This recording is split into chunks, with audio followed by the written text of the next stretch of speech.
नमस्कार दोस्तों, आप सभी का मैं एक बार फिर से स्वागत करता हूं आपके अपने चैनल लर्न विद ज्योतिष पर।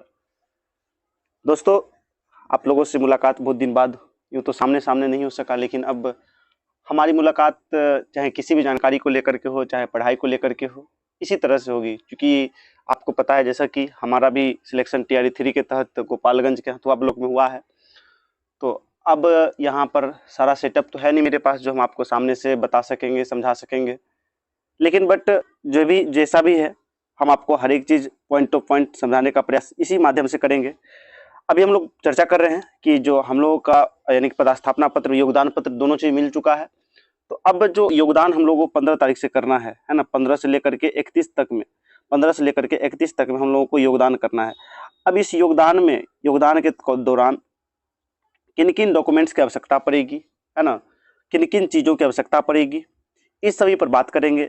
और कुछ लोगों को अभी तक, जैसे मान लीजिए कि जैसे समस्तीपुर जिला, मेरा भी जो मूल जिला है समस्तीपुर, वहाँ पर अभी ये जो स्थापना पत्र है, पदस्थापना पत्र है और योगदान पत्र है, नहीं मिला है। ठीक है, तो वहाँ घबराए नहीं, हर एक जगह मिल जाएगा, सबको मिलेगा।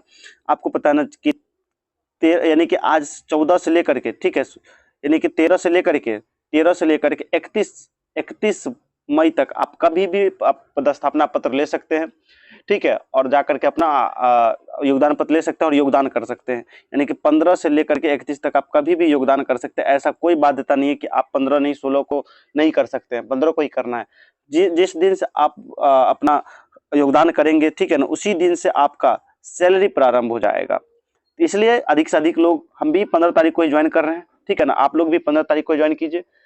और अगर आप लोग किन किन को अभी तक नहीं मिला है योगदान पत्र या पदस्थापना पत्र, तो हमारे कमेंट बॉक्स में कमेंट करके जरूर बता सकते हैं। ठीक है, आइए देखते हैं कि हमारा जो पदस्थापना पत्र है वो कैसा है, उसमें क्या क्या लिखा गया है। देखिए, ये हमारा है योगदान पत्र है। पहले योगदान पत्र को देखते हैं। जैसा कि देख रहे हैं आप, ये मेरा फोटो रहा, इसमें लिखा गया है, मेरा नाम लिखा गया, आप लोग जानते ही हैं।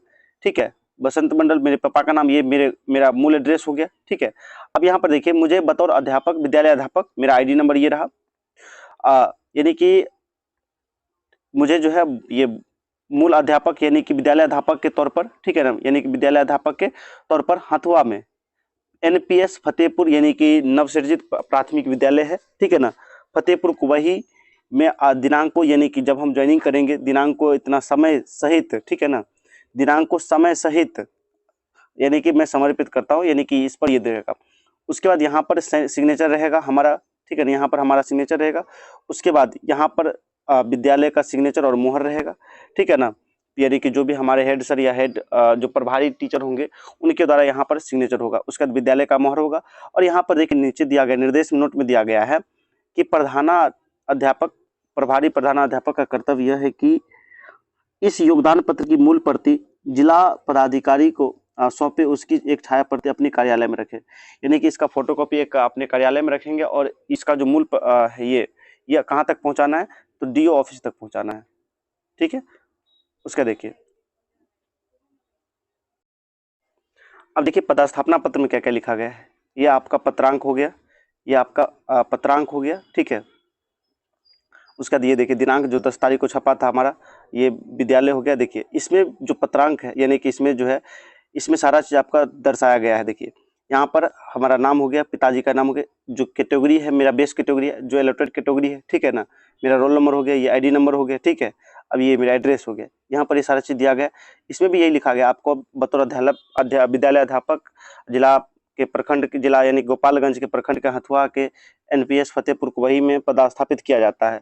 आपका वेतन देखिए, यानी कि ये जो वेतन है हमारा, आपका वेतन विद्यालय में योगदान की तिथि से प्रारंभ आप संलग्न योगदान प्रपत्र के अनुसार प्रधानाध्यापक, प्रभारी प्रधानाध्यापक के समक्ष अपना योगदान दिनांक 15 से 31 तक समर्पित करें। यानी कि अपने स्कूल में जाकर के प्रधानाध्यापक से इसको आप समर्पित कर सकते हैं।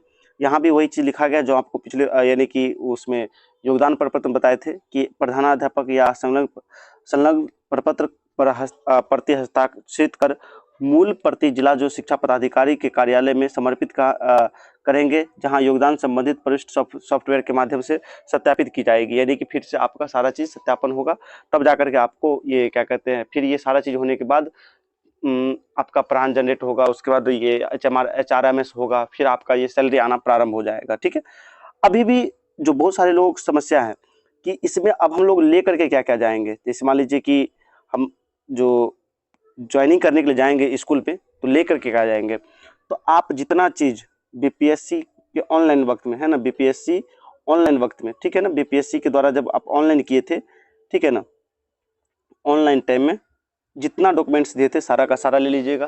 3 प्रति लीजिएगा। कितना प्रति? 3 प्रति। हम 3 प्रति इसलिए कह रहे हैं, 1 प्रति आपका स्कूल में रहेगा, 1 प्रति आपका यानी कि बीआरसी जाएगा और 1 प्रति आपका डी ऑफिस जाएगा।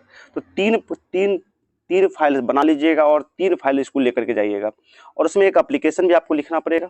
एप्लीकेशन में आपको एप्लीकेशन में सारा चीज़ लिखना होगा, जिसमें मान लीजिए कि सेवा में प्रधानाध्यापक महोदय, ठीक है ना, अपने स्कूल का नाम हो गया, प्रखंड हो गया, विषय में क्या देना है, तो विद्यालय में योगदान के संबंध में, ये सभी चीज़ आप लोग को आता ही होगा क्योंकि आप लोग भी एक अच्छे टीचर हैं।